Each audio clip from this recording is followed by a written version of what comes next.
Hey,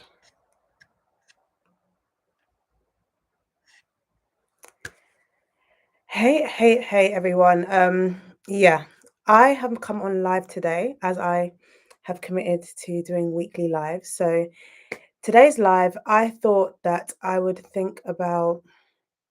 I was like, what did I actually want to share? And I feel like what I've been speaking the most about recently has been underutilized marketing channels. I feel like the market timing right now is so key because things like TikTok, things like Pinterest, YouTube Shorts, all those things are not going to last very much longer. And I feel like now is the time to just take advantage of that organic reach. I have been using TikTok for my personal brand stuff that I've been doing, similar to what I do here, just speaking about business, speaking about marketing. I was so hesitant to do TikTok because it just seems like so much effort. If you watch any like advice on how to grow on TikTok, things like that, they all say you need to be posting daily. And I'm just like, I have a lot going on. I have e-commerce businesses, which I do the marketing for as well. I just felt like it was a bit too much. But thank God, this is why I'm such an advocate for accountability partners because they will see things that you can't see. And I feel like she knew that I was self-sabotaging. She knew that I could do really well from being on there. And I feel like even with these things, sometimes it's not even just about the results you're getting tangibly, it's even your confidence, even putting yourself out there. Similar with going on live, she was also the one that was like, start going on live, start getting used to it. And I'm so glad I've done both of them. Not just in terms of the results it's given me, but the reach is just it's just opened my eyes as to why everyone's saying get on TikTok now. And the perfect thing is because I feel like all the social media platforms are following the lead of TikTok. You edit in TikTok, you can repurpose that thing into YouTube Shorts. YouTube Shorts as well. Even here, it gets most of the traffic to my channel now comes from YouTube Shorts. YouTube Shorts, Pinterest, idea pins is their kind of alternative for short form video because I used to post Pinterest videos, which were just normal videos, normal pins, but now they've got idea pins, which are supposed to be like their version of short form video. And that now you can actually link to them. For a long time, you couldn't actually link to the idea pins, which is why they were kind of like their usefulness was a bit limited beyond just getting reach and awareness. But now you can actually link your product to the idea pin. So I feel like now is such a good time to just get on. I really don't think that all of these things are going to last for much longer. I listen a lot to Gary Vee, who, if you don't know, he is very good at predicting he's very good at predicting like consumer behavior. I think he's very like interested in it. So he's just very on top of consumer trends, what's working, what's worked in the past, and how that's likely to shape what works in the future. He says that he reckons there's only, I think, 12 to 18 months left of TikTok kind of organic reach the way it is. And that might sound like a lot of time, but it's not. It's actually not a lot of time when you think about it. And I just still feel like, especially if you're trying to build something long term, what you can get from those platforms, just get it while it lasts. Because there are people who literally Clubhouse, even though like now it's not really a thing, there are people who got so much value from being on Clubhouse, transferred all those people to their other platforms, transferred them to their email list, just got the value for while Clubhouse was still a thing. And yeah, Clubhouse isn't a thing anymore, but they've gotten what they needed to get out of it, which is moving people from one platform to another, moving them, collecting their emails, and just having them as leads. So even if these things don't last forever, that is even more reason to take advantage of it while it still lasts. There are people, I literally know people who still run their businesses on Facebook or still run their businesses off of platforms that we think aren't really popping like that. But sometimes it's the mature platforms or the platforms that were popping at one point that once you've gotten all the juice out of it, it can either still work for you even when it's not getting as much organic reach, because once things stop getting organic reach, it doesn't mean that it's never going to be useful again. It's just going to mean that as a new person, it's going to be harder to grow. So you'll find even things like Instagram, people complain about it being hard to grow on Instagram, hard to get new eyes on Instagram. And it's obviously not as easy as it was once upon a time.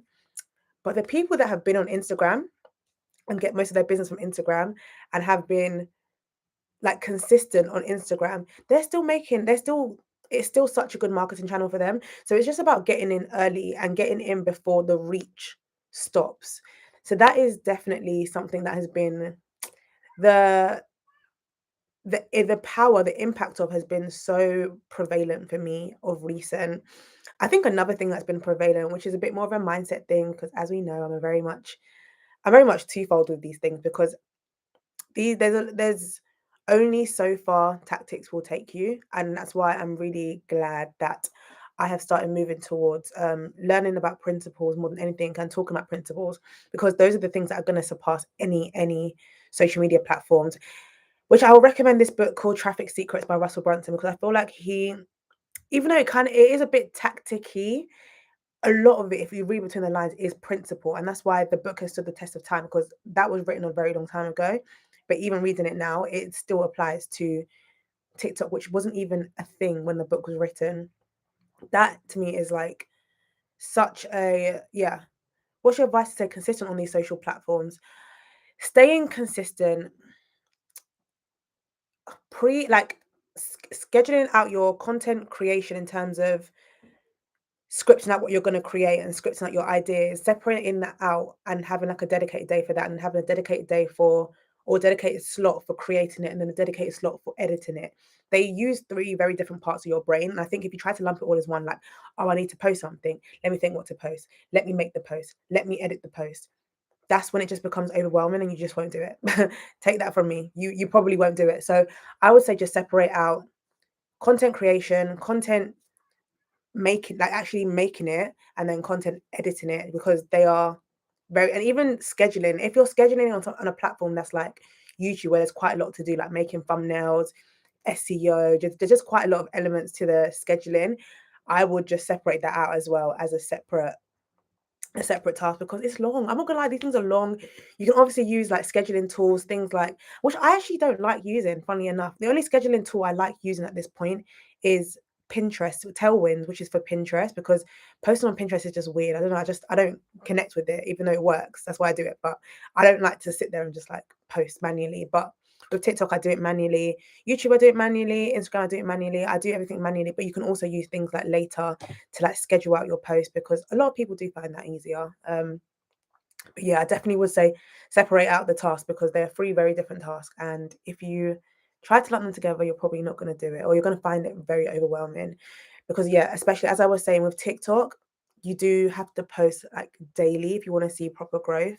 And that can sound overwhelming, but it's just focusing on another thing, staying consistent on these social platforms. I think what I observe, I'm not gonna like judge because I don't know what's in everyone's head, but what I observe is I feel like, because a lot of people know you can make a career, you can get so much out of being on social media, which is absolutely fair enough. Everyone's trying to eat. People are trying to build platforms based on something they're not very passionate about, or they don't know a lot about. And I think that just adds another complication to the being consistent, because I cannot imagine the first couple of months I was on TikTok. I think I was posting like 3 times daily. Figuring it out, because I'm not gonna lie, when I look back on those old videos, I'm just like, it's not really cutting it. But it was partially just to get myself familiar with the platform and get myself just working out what was authentic for me. But I can't imagine it being consistent, even if just posting once a day. I can't imagine doing that if I was now having to like research these things, or like learn how do I do the thing that I'm trying to teach people about.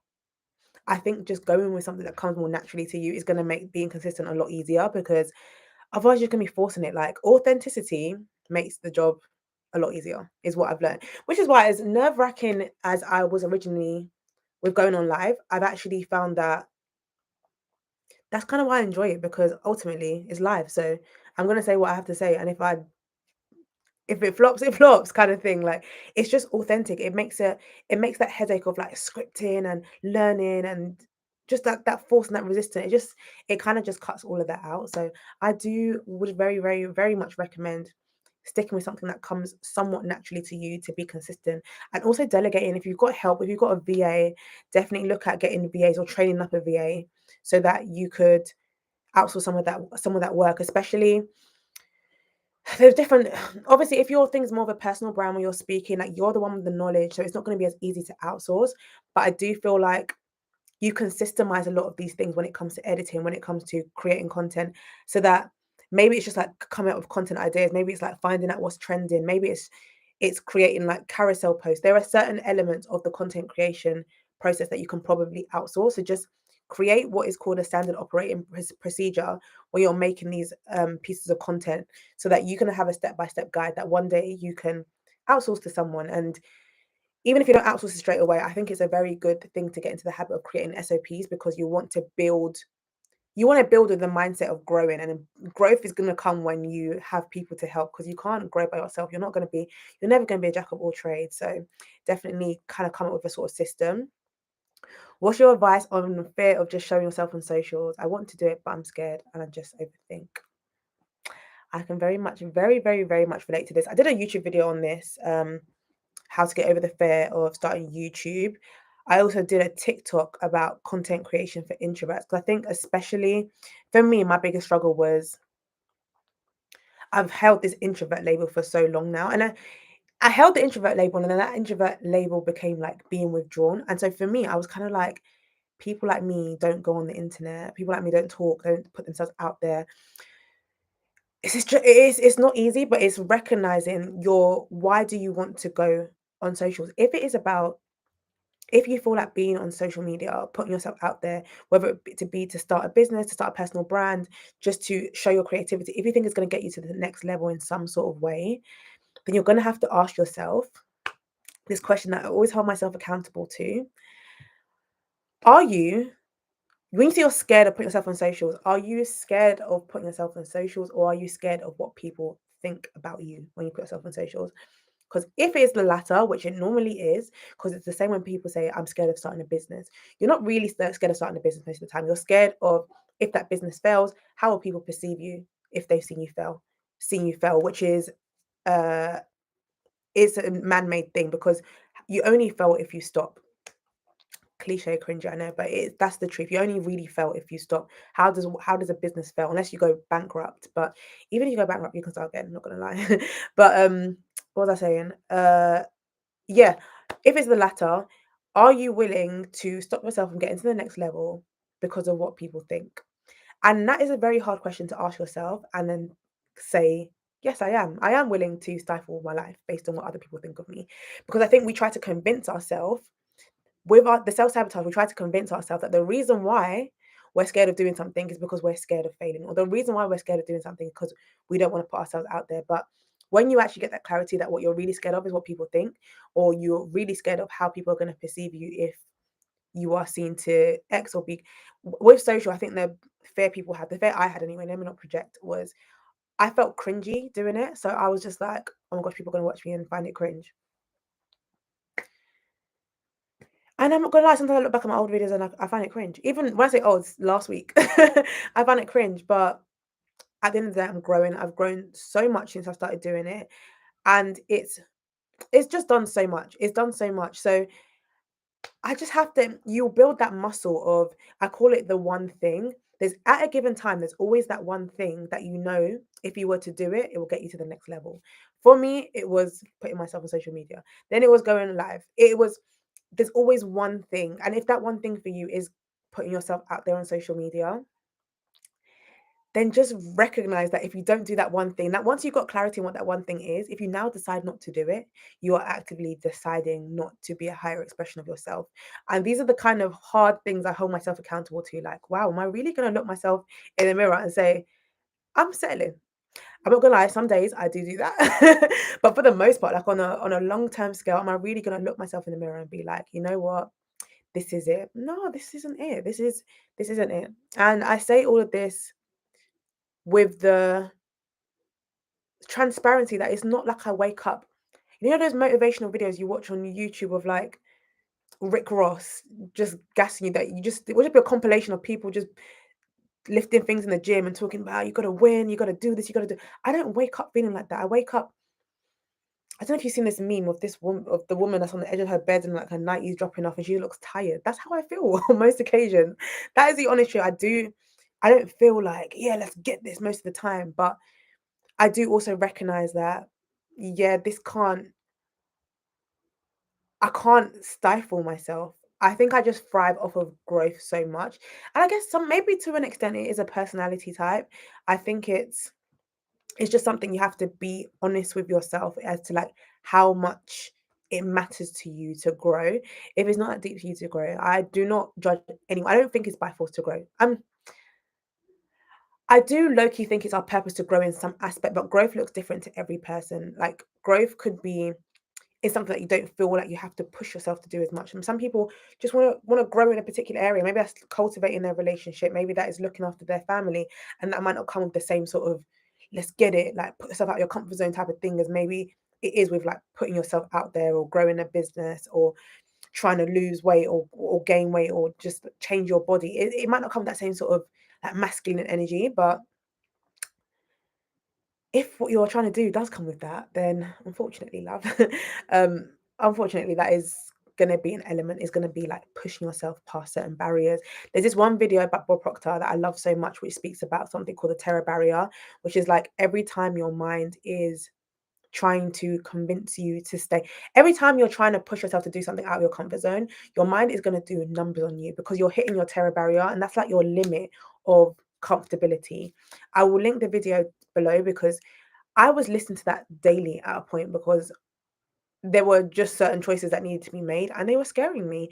So definitely finding whatever resonates to get you, whatever you find that resonates that gets you out of your comfort zone, whether that be someone you watch online, whether that be a mentor, someone you speak to, an accountability partner, whatever you find to keep you going, don't just make it like a okay, I've heard it now. Go listen to that thing because you need to rewire. You need to rewire your thoughts. You need to make sure that your subconscious, your conscious, your thoughts, your beliefs, because you need to make sure everything is rewired so that now it will be a habit to push yourself. It will be it's a muscle. I keep saying it's a muscle. Like at this point, almost everything I do on a day-to-day basis makes me uncomfortable. But I've made it a muscle to do things that make me uncomfortable. So I don't feel the same. It doesn't feel like the same sort of mountain to climb like it did once upon a time because I'm constantly out of my comfort zone. And it's just a season. I'm not gonna lie, I'm doing this forever. I'm not doing this forever because I do think life is for living and I think there's just seasons. There are seasons. But I just think in this season, I'm about to continually push myself and continually put myself out of my comfort zone. And I think another principle I was going to mention before I forget that has really become apparent in this season that I've been in has been the power of seed. I feel like if you don't know what that is, the power of seed, when I say the power of seed, is just there's a quote that I love and it says, be seed conscious over need conscious. You're going to have your outcome goals, what you want to achieve, but the seeds are going to be your process goals, the things that you commit to planting every day and trusting that the things you're planting are going to come back. They're going to harvest in some manner. It might not be, you might think you're planting an apple seed and then an orange comes out. But in some way or manner, you will reap a harvest. And again, this might sound completely airy fairy, it might sound completely cliche, but I really hope it lands for someone because when I say that I've heard of that principle before. I mean, when I was doing like life coaching, that was one of the principles that we learned. But in this season, because I've stepped back from like my main business because it just wasn't fulfilling me in the same way, I was able to step back, especially at a time where I was going through a lot of personal things and the thing was running. And I was just looking at it like, I'm not doing any, I'm not even feeding it. And the thing is still running, it's still growing even. And I was getting new like daily, you'll see new people I've never purchased before that was purchasing. And it's like these people have come because the seeds I've planted have been so that there's word of mouth. And that is just, it's like these seeds have become that harvest, and that harvest has led to that seed. And it's just like it's grown itself.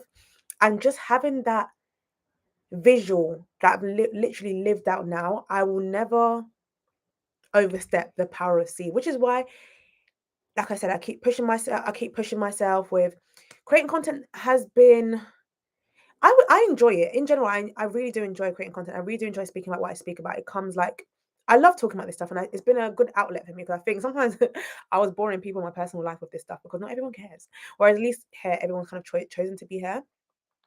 But as I've been going through certain things, sometimes it's been I've had to rely on the principle of discipline, let's say that, because I've given myself certain process goals that I've committed to. And it's like, yeah, I mean, if you need rest, you need rest. But in general, I've had to stand on the principle of discipline, but also reminding myself of seed, because there will be a season maybe when, not maybe, what's that maybe word? Don't do that. Um, there will be a season where the seeds I've planted here, especially on an evergreen platform like YouTube and Pinterest, like I was talking about all those underutilized marketing channels, those seeds you plant, even TikTok, the shelf life of TikTok content is not like Instagram. People are still finding. There's one video I did that it did quite well, and it's like I'll still get comments, still get followers, everything daily because of seed. Just seeing everything as a seed and nothing more than that. Because I think when you put any more pressure on things being anything more than a seed, that's when you'll start beating yourself up because, like, why is it not here? Why is it not here? I say this and I'm preaching to myself because I know that it hasn't been easy to just focus on seed and certain things. Like, even when going to the gym, again, it's a seed. The seed, every time I go to the gym, I'm planting a seed to make it a habit, because what I know for me, once gym is a habit, I'm good. Every time I break out of that hiatus, it's sticky. It's very sticky to get back up on it again. So I'm planting that seed of going, even when I don't feel like going, to become, so it just becomes second nature. And then as I plant the seed, even being at the gym won't be so tiring, because I've just been really low in energy for, I don't know what is my iron or what's going on, but even planting the seeds of like eating better, going there so I'm stronger, and it won't feel like such resistance, because resistance to go there. And people always say, oh, when you get there, it's going to be easy. I'm struggling while I'm there. Like, my elbows are shivering, my legs are trembling as I'm trying to lift.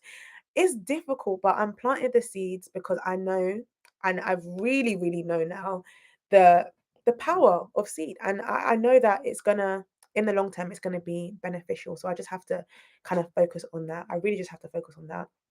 So especially as we're going up to the end of the year, I'm really excited that it's going into winter, because I find it easier to work. This summer I've tried to like get my head down, because I was in a phase where I just need to get my head down, and it's been difficult because everyone's been outside. Like, it's been our first kind of proper summer since the panorama, and I haven't really been outside like that. But I'm happy winter is coming, basically, so everyone will be inside with me. And I just kind of get on and do what I need to do.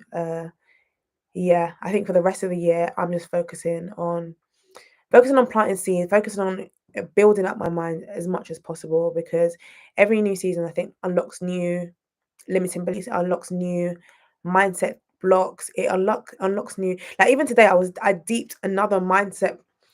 So I think I've done a video on this on my channel before about like money stories. And I feel like when you're manifesting money, you have to work through so many limiting beliefs. So I think when I say my big money manifestation, when I just decided to start this business, I was like, yeah, I'm going to do this. I'm going to grow it. And I was like, I'm going to make 6 figures in my first year. I had no idea how I was going to do it. The blocks I had to uproot was much more about